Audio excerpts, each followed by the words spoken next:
বাংলাদেশ ক্রীড়া লেখক সমিতি আয়োজিত বিএসপিএ বর্ষসেরা ক্রীড়াবিদ হয়েছেন cricketer Mehedi Hasan Miraj. Are popular চয়েজে সেরা ক্রীড়াবিদ হয়েছেন ফুটবলার ঋতুপর্ণা চাকমা।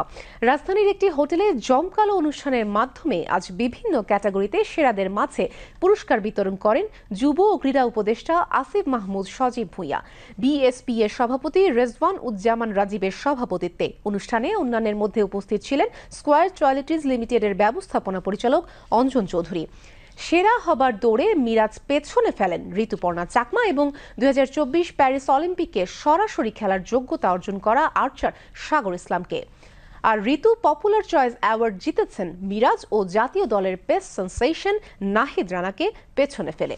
এছাড়াও বর্ষসেরা ক্রিকেটার হন মেহেদী হাসান মিরাজ, বর্ষসেরা ফুটবলার ঋতুপর্ণা চাকমা, বর্ষসেরা আর্চার সাগর ইসলাম, বর্ষসেরা অ্যাথলেট জহির রায়হান, উদীয়মান ক্রীড়াবিদ নাহিদ রানা, বর্ষসেরা দাবাড়ু মনন রেজা নীর, বর্ষসেরা দলগত সাফল্য জুনিয়র বিশ্বকাপে সুযোগ পাওয়া অনূর্ধ্ব ২১ জাতীয় হকি দল, বর্ষসেরা সক্রিয় সংস্থা যশোর শামস উল হুদা একাডেমি, বর্ষসেরা কোচ হকির মওদুদুর রহমান শুভ, তৃণমূলের ক্রীড়া ব্যক্তিত্ব রাঙামাটির ফুটবল সংগঠক বীর সেন চাকমা, বর্ষসেরা সংগঠক বসুন্ধরা কিংসের সভাপতি মোহাম্মদ ইমরুল হাসান, বর্ষসেরা আম্পায়ার শরফুদ্দৌলা ইবনে শহীদ সৈকত এবং বিশেষ সম্মাননা পেয়েছেন ভারোত্তোলক হামিদুল ইসলাম।